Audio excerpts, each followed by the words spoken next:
ser sumamente feliz porque tiene todos los planetas distribuidos con aspectos, estas niñitas muy amables, muy suaves.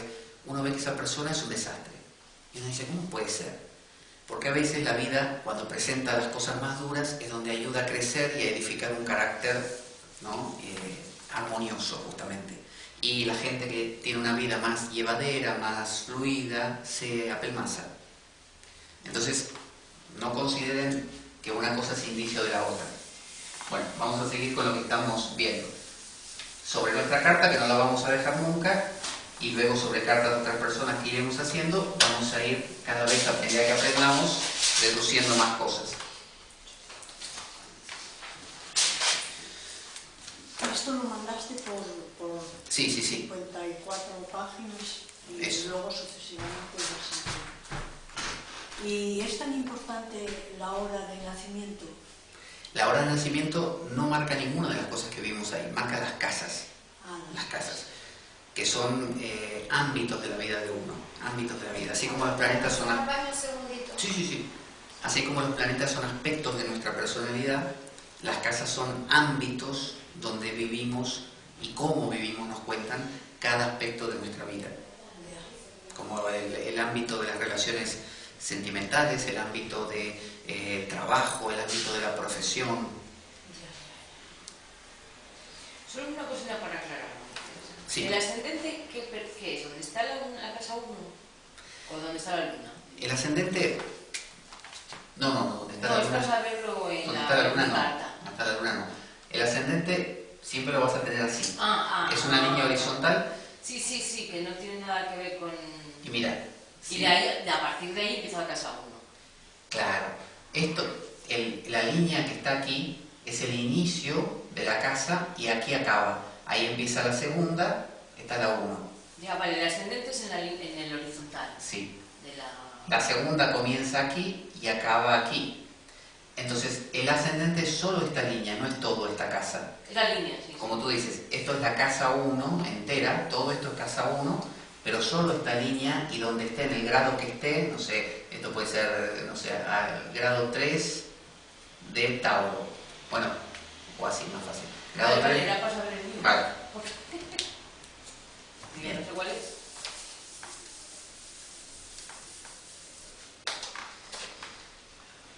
Vamos a ver los dioses que tienen que ver con los planetas, porque si luego los buscan en la mitología, en casa, les van a aclarar muchísimo sobre cada uno de los planetas que venimos viendo. Así que vamos a apuntar al Sol, a la Luna, a Mercurio, a Venus, Marte, Júpiter, Saturno, Urano, Neptuno y Plutón.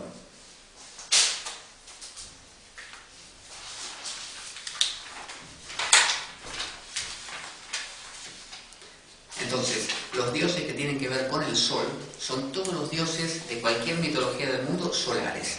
Entonces, como ejemplos tenemos dentro de los egipcios el dios Ra, por ejemplo, Horus.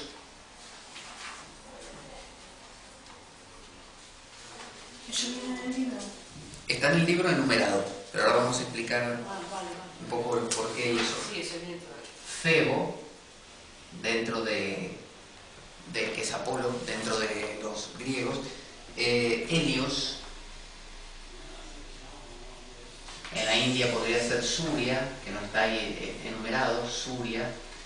Bueno, no sé, dentro Inti, dentro de los o Viracocha, dentro de los incas, cualquier dios solar de cualquier mitología del mundo corresponde con el sol. Siempre en las mitologías solares van a ver que es muy radiante, muy poderoso y a la vez medio solitario. Viracocha es Inca. Sí, Inti y Viracocha, o Viracocha, sí. Luego diosas lunares, por ejemplo Isis, egipcia, Febea, que es de Febo justamente, Febea, Artemisa, Diana, Hécate, Kali, en la India, podría ser también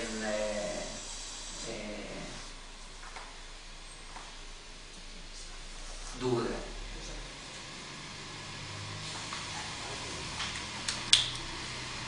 Todas diosas que no se caracterizan por ser excesivamente dulces, sino fuertes y poderosas. Luego, Mercurio, tenemos Hermes para los griegos, Mercurio para los romanos. También dentro de los egipcios está Tot, este que tiene cabeza de ibis, ¿no? Que es el escriba. Dentro de los hindúes está Ganesha. ¿Tot qué es? ¿Qué dicen? Egipcio. Ganesha, el dios cabeza de elefante, que es escriba también. Todos los dioses solares son dioses brillantes, poderosos. Bueno, Ganesha es la India. Los dioses solares son brillantes, poderosos, radiantes, con muchas cualidades de las artes, son poetas, son músicos, pero además son solitarios, porque el sol, con su brillo, a veces obnubila. Vieron que hay personas que son tan guapas que no consiguen pareja, porque de ser tan guapas, la gente les tiene miedo, como diciendo, ¿qué me voy a acercar yo a? ¿No? Ya sea hombre o mujer. O gente que es muy brillante en cuanto a poder, el presidente de la nación, el líder religioso tal, y la gente lo mira de lejos, así, no, que me voy a acercar y a ver si es demasiado, una luminaria, demasiado fulgurante. Y quizás el hombre está pobre solo ahí diciendo, por favor, que alguien me hable, ¿no? Entonces pasa con ser guapo físicamente como también ser brillante en algo, en la astrofísica de repente, ¿no? Entonces hay gente que no se acerca, ¿no? ¿Qué le voy a hablar? ¿Qué le voy a escribir? ¿Qué le voy a decir? Sí, y es un ser humano. Bueno, entonces todos los dioses solares que ustedes vean van a ver que por un lado nacen con todo el oropel y todo el brillo, pero se sienten súper solos toda la vida, todo el mundo los rechaza. En el amor les va mal, siempre. Luego las diosas lunares, que son muy distintas. Con Brad Pitt, que son dos iguales. ¿Quién? O se casa una Angelina Jolie con Brad Pitt, que son los dos iguales. Dos luminarias. Ahí tienen que ser claro, que funciona. Sí, y así se lleva después. Hasta ahora bastante bien, lo vinieron pilotando. Ya vamos a ver eso en detalle. Las diosas lunares son distintas de las diosas, por ejemplo, vamos a poner las de Venus, así se entiende. Venus está Ishtar, que creo que es babilónica, Afrodita, que es romana, griega, y Venus, que es la versión romana, y luego en la India, por ejemplo, sería Lakshmi. ¿Afrodita qué es? Afrodita es griega y Venus romana, la versión romana de Afrodita. Y Lakshmi, diosa de la fortuna y del placer, india, hindú. Entonces, es muy diferente este tipo de diosa, la de Venus, que es más dulce, más vinculada con el placer, ya sea el placer físico como el placer de las artes también, a las diosas de la luna. Las diosas de la luna, ustedes saben que la luna tiene tres fases, ¿no? Principales. La luna llena, o así, luna llena, y se lo dibuja así, sobre todo en el paganismo. Entonces está la luna negra, la luna llena y la luna creciente. O al revés, esta debe ser la negra, la llena y la creciente. Entonces, esta es la doncella, esta es la madre y esta es la anciana. Entonces, madre es la del medio. Madre es la del medio. Entonces, la luna llena representa la mujer madre, ¿no? Porque la luna está llena, justamente, está llena de progenie, de gestación. Es más dulce. Cuando la luna se vuelve negra, que empieza a vaciarse, luna menguante, acaba siendo negra. Es decir, esta dentro de un rato va a ser así, pero negra, no tiene nada.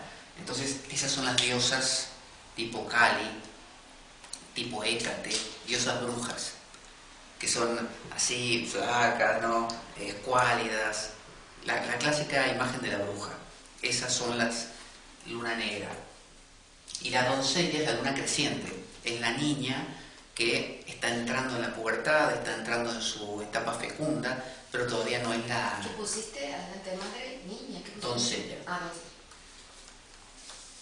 Entonces, cuando hablamos de la luna, citamos los tres aspectos. Podemos hablar de una madre que es más dulce, como por ejemplo puede serlo Isis, pero si ustedes estudian, que es lo que les propongo, en la semana la mitología de estos dioses, van a ver que Isis es muy dulce, pero pelea en un momento para defender a su marido y de una manera muy aguerrida. O sea, son diosas, cosa que no hace Afrodita de repente, o Lakshmi, que son diosas súper dulces todo el tiempo y no se pelean con nadie. Estas sí, las de la luna. Entonces podemos encontrarlas como niña, como madre y como anciana. Los tres aspectos pueden tener. Bueno, sigamos con los dioses aquí.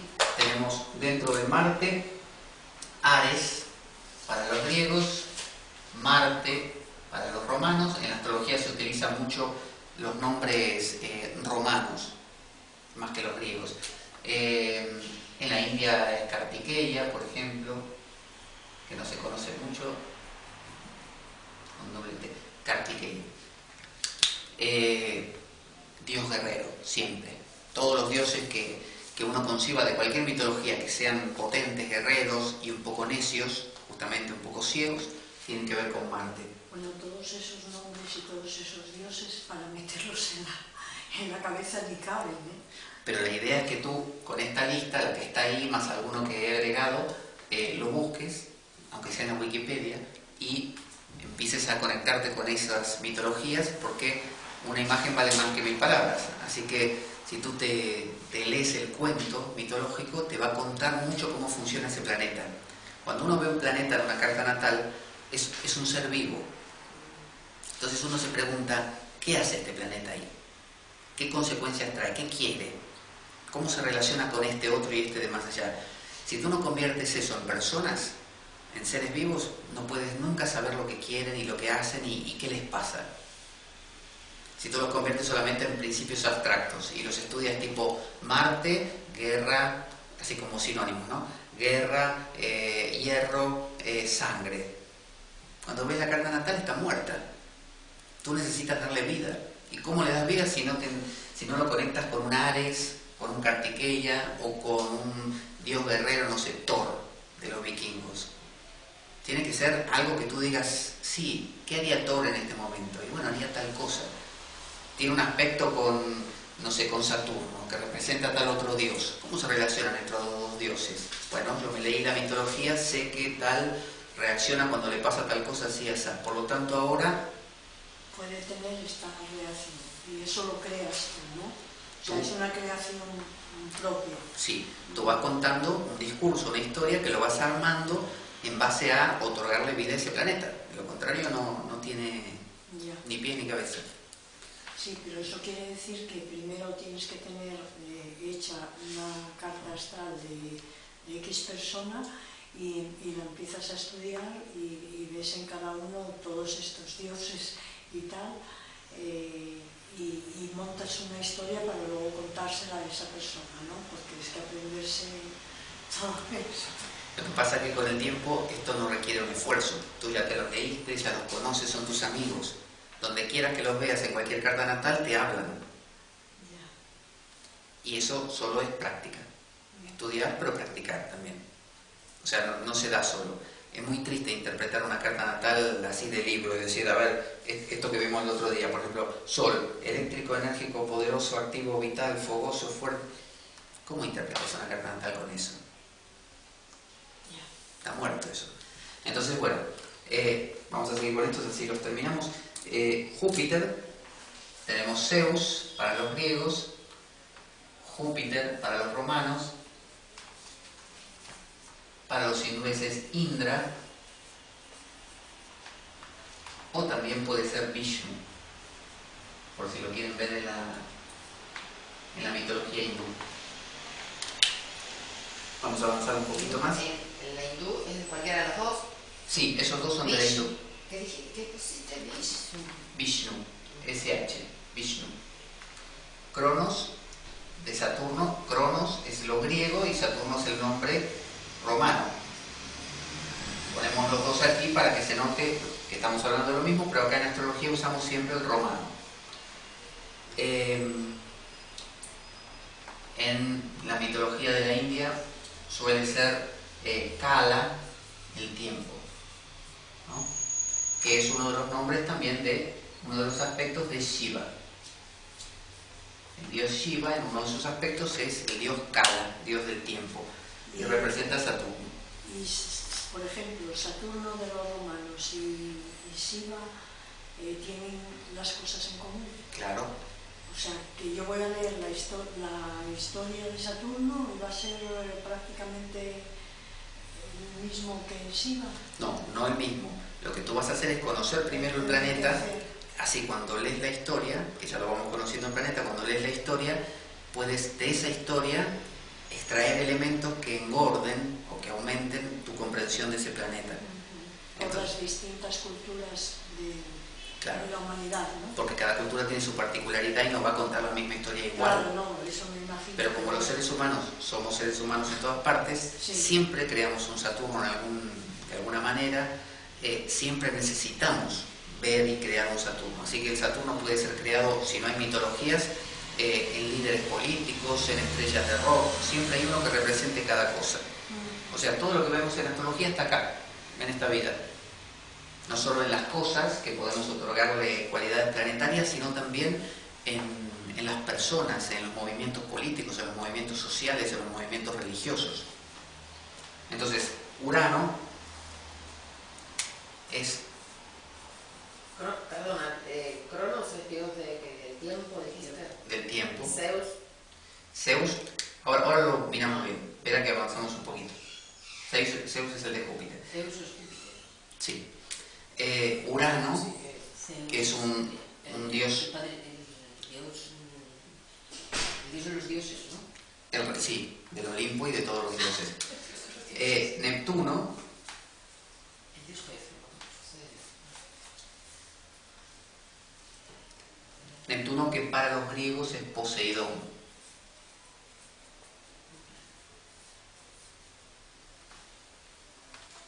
Y Plutón,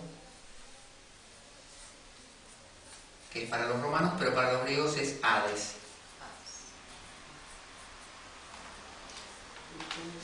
Que también es en la India un aspecto de Shiva, en otra de sus características. Shiva es muy polifacético. Shiva tiene muchas caras, ¿no? Sí. Sí. Cuando aparece como el acero... O no encontraron otro dios para poner y dijeron Shiva varias caras.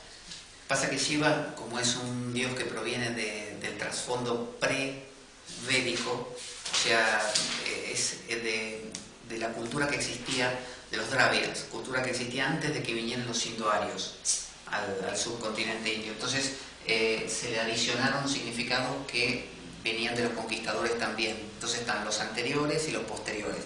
Cuando Shiva es el asceta, el meditador frío que está más allá de todo, es Saturno. Pero cuando Shiva es el Shiva del Tantra, que es sexualidad y otras cosas, es el Shiva de Plutón. Bueno. ¿Y Urano es tan escaso? Urano, no tiene más. Si le quieres poner en la India, es el Yaus Pitar, el dios padre. Urano era el padre de prácticamente todo, de todos los dioses, de Zeus también. Ahora vemos de Zeus, ¿no? Ahora vemos esa historia, sí. Bueno, entonces, acá tenemos más o menos todos los dioses ubicados. ¿Por qué hay menos para estos últimos tres? Porque son transpersonales. Además, son nuevos para la visión ocular, porque se ven con telescopio, pero no son nuevos para la astrología.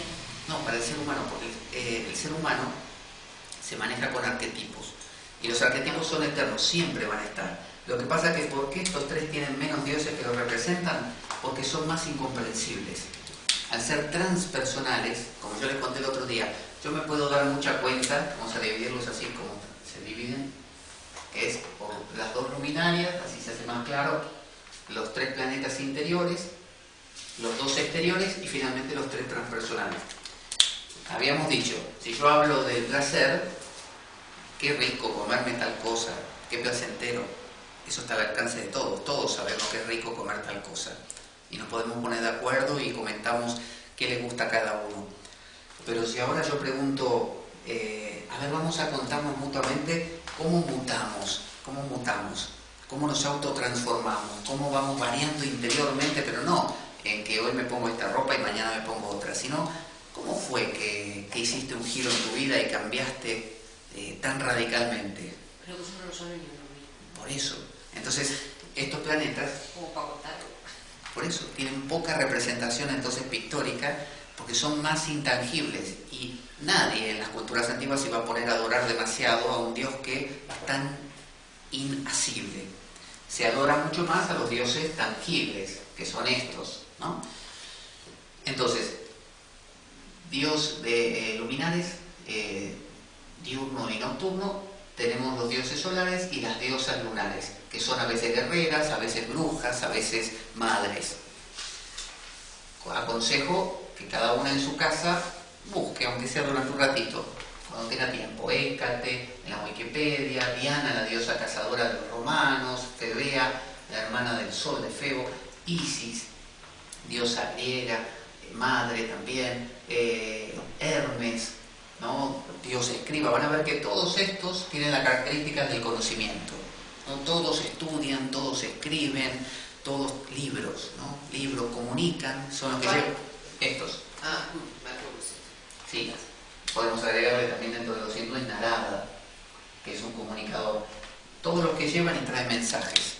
Entonces, si ustedes leen esas historias, cuando piensen en Mercurio van a pensar en Ganesha, van a pensar en Tot, van a pensar en Hermes, con las alitas en los pies y en el casco y todo eso.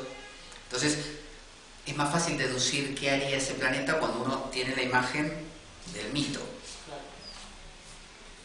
Igualmente vamos a hacer un repaso de lo mitológico también. Venus son todas las diosas del placer. Las van a ver ahí representadas como semidesnudas, como vieron cuando está el nacimiento de Afrodita, que está apareciendo en Chipre, dentro de una ostra, de una concha de marina. Bueno, aparece ahí. Son todas diosas de placer, de contacto sensorial. Después Marte tiene que ver con todos los dioses guerreros, por eso les decía Thor, dentro de los dioses vikingos también.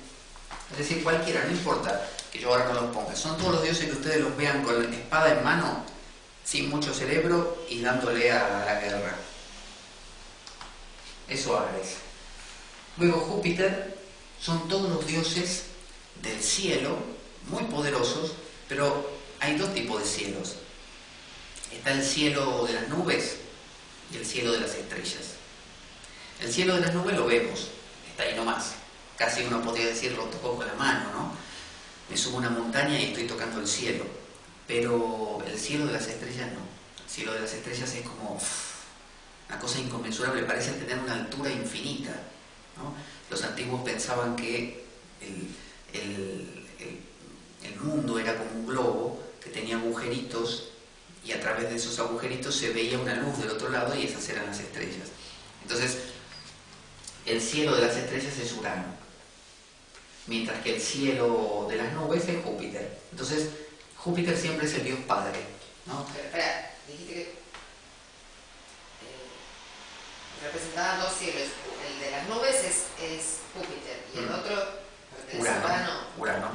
Entonces, el de las nubes es el que uno le puede rezar porque dice, bueno, Dios está ahí, en esas nubes, ahí arriba, lo estoy viendo.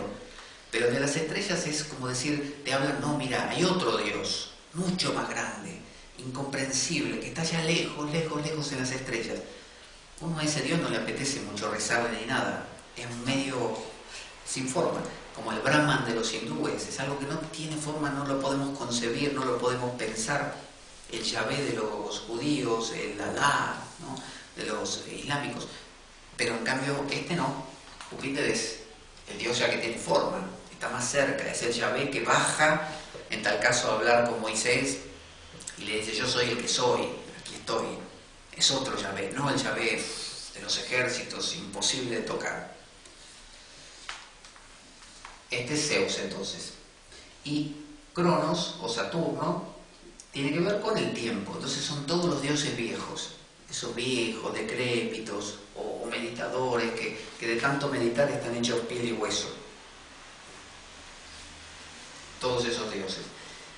Luego Urano, acabamos de decir, dioses completamente ajenos, altos, lejos. Neptuno son dioses que tienen que ver con lo místico, por lo tanto también son inalcanzables en lo que es ¿cómo es? Romano y griego, se ha representado como Poseidón y Neptuno. Y Plutón son los dioses que tienen que ver con la cosecha, con la pasión sexual, con el frenesí y con la muerte. Pero vamos a repetir, Plutón. Plutón tiene que ver con eso, con la simiente, con poner la simiente, por lo tanto sexualidad sagrada, con la pasión, el arrebato y la muerte. ¿Y Plutón no sería el dios del infierno? Sí, Plutón para los griegos es el dios del infierno, porque en el infierno hace calor, hay dolor, o sea, hay mucha pasión. Pasión no es solo Plutón. Pasión no es solo pasarla bien. La pasión de Cristo no la pasó muy bien Cristo.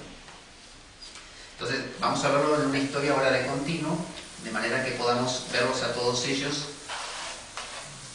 y entender cómo se conectan.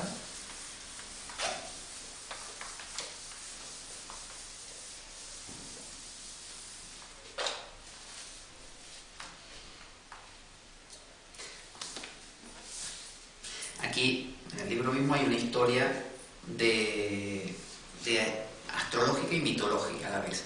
Entonces, la historia comienza con Urano. Urano, dios del cielo. Como si fuera en el principio, era, ¿no? Como en el Génesis. Bueno, vieron que en el Génesis dice en el principio Dios estaba solo y vio que como que le dio ganas de hacer algo, dijo, ¿qué hago yo solo acá? Bueno, Urano con su esposa Gea, Dios de las estrellas sería. Claro, Urano era la diosa de las estrellas, Gea la diosa de la tierra. Entonces Urano tenía hijos con Gea, la fecundaba. Se ve que no había televisión, no tenía nada que hacer, fecundaba a Gea. Y en esa fecundación continuamente tenía hijos porque era muy prolífico. Vamos a seguir acá la historia así no nos perdemos. Entonces, ¿qué procrea? Procrea estirpes monstruosas. Por ejemplo, los hecatónquiros, que eran unos personajes de muchos brazos, como los dioses hindúes. Entonces, Urano en Gea, en la Tierra, crea una procreación de distintas cosas. Por ejemplo, los hecatónquiros. No es importante igual recordarlo, simplemente. Hecatónquiros, que son los titanes, cíclopes y los titanes. Cíclopes, estos de un solo ojo, titanes. Básicamente lo que son es monstruosos. Entonces a Urano no le gustaban. Urano decía, cuando Gea le mostraba lo que había creado, daba luz, cíclopes. Cíclope y el otro, el primero, Hecatónquiros. Hecatónquiros. Con H, ¿no? Sí, con H. ¿Qué significa? O sea, Urano estrellas, ¿no? El dios de las estrellas. Claro. Como era el dios de las estrellas, era tan poco humano, era tan de allá arriba, que era de esperarse que produjera cualquier cosa. Porque si uno vive en contacto acá con la Tierra, sabe lo que la gente necesita y puede darlo. Pero si uno vive, imaginen a alguien que no viene a la civilización desde hace decenios,